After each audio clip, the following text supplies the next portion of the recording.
And what this is a mother's cross. And if I can open this award, I'll show you what this is. Okay. This is called the Mother's Cross.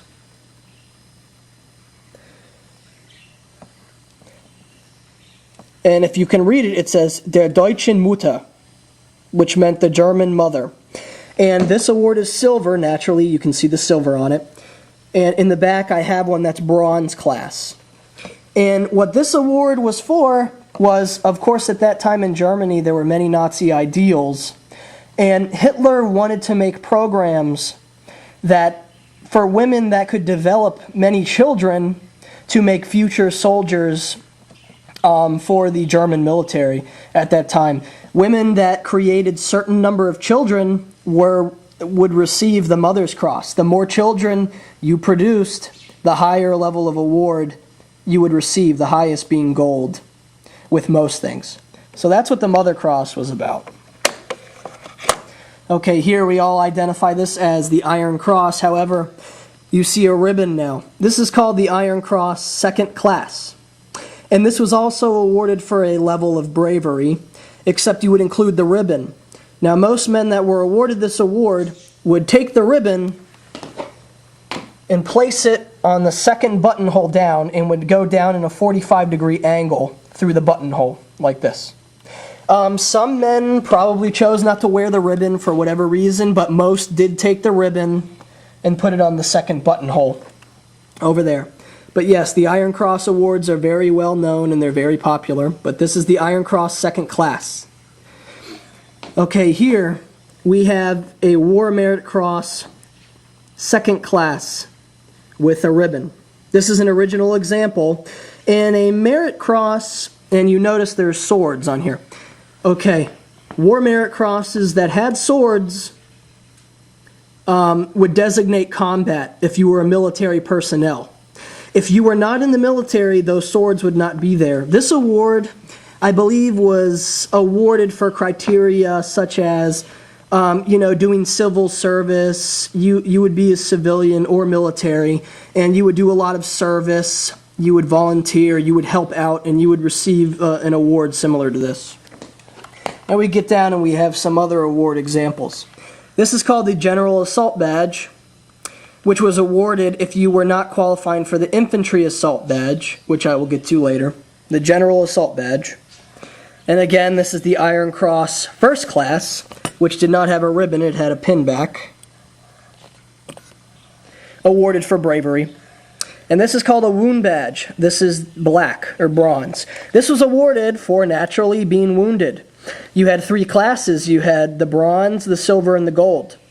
In other words, you would not want to earn the gold one because you would either have dismemberment, you would be blind, or you would be killed. If you were killed, I believe you were automatically awarded the gold class. And over here, we have some other collar tabs. These are proper model collar tabs for a World War II German infantry officer. They are embroidered with silver, and you can see they have white piping in the middle for German infantry, and bottle green backing. Again, these were very thick. They had to be applied with a thinner backing to the collar so you could attach them. And here we have the Infantry Assault Badge. This was awarded, there was the silver and the bronze. The silver was awarded for infantry in infantry units and other related units for completing infantry assaults. I believe 3 or more infantry assaults would have qualified for this award. And this would be worn right about here or here. Possibly under here, but never here. What we have next is the War Merit Cross First Class. We already saw the second class with the ribbon, but the first class is a pinback as well. And it has swords, which represents a military personnel won it. The first class, I believe, was awarded for the same reasons the second class would be, just to a greater extent.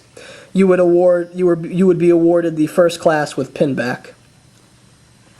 We move down, we have a Silver Wound Badge, which of course you would have received more injuries than earning the bronze or the black one. You have the silver class. Here's another example of an infantry assault badge. It's still silver, it just has a nickel color. It's a little darker than the frosted up here. Same criteria. And here we have the close combat clasp in gold.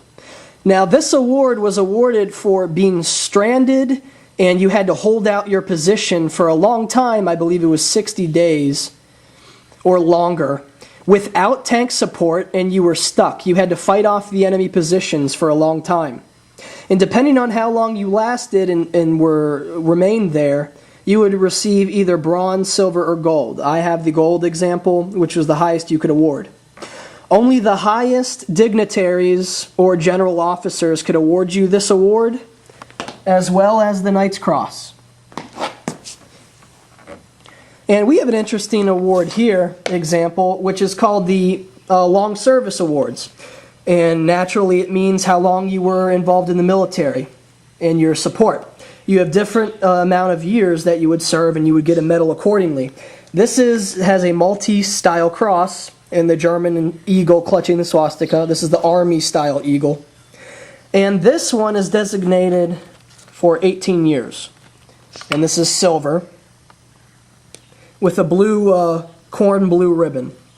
This is a long service award. That would only be usually worn for dress purposes, parade uniform. Okay, now we move over here, and we have a German pay book called Arbeitsbuch. Arbeitsbuch. And this was pretty much a German soldier's pay book, or civilian. They kept track of the things they purchased, and other information was written down in there. And Arbeit means work. So they would have their work documents in here, and some of this is filled out. This is an original example.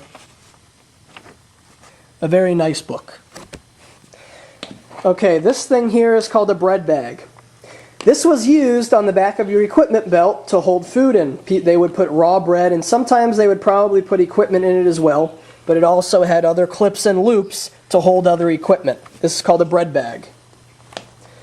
Okay, when we get over here, we have a canteen. This is the canteen cap. I know this isn't really accurate. It should be wider and a little larger, but this is a reproduction. And this has a wool cover. This is just a German canteen that they would drink their water with, unless they wanted to put alcohol in it. It was up to them. This thing here is called a mess kit. And naturally you had silverware, and the lid would be used as a container to be held by this handle to put food in, and you would cook with it and you would eat with it. The thing that it's attached with is called an assault frame. And this was to attach a lot of different equipment. You would put a Zeltbahn camouflage blanket in here if you wanted to. And there are also other straps and hooks you could have attached materials to. This is just to carry more equipment. And it would be attached by these hooks to your Y straps, which is up next. These are Y straps. And these would be attached to your uniform to secure to your belt and the bread bag and all the other equipment. And of course we have the German rifle here that I made a review of previously. And what it's resting on is called a smock. This is an Army-style splinter smock, which would be used naturally for camouflage, and the accompanying splinter helmet cover. And there you guys have some examples of some German equipment and items that were used in World War II at the time. I will be making another review, but for now, this is Obergefeiter Heisler, Herr Captain from YouTube, and stay tuned for upcoming reviews, and I hope you enjoyed my review. I'll do it.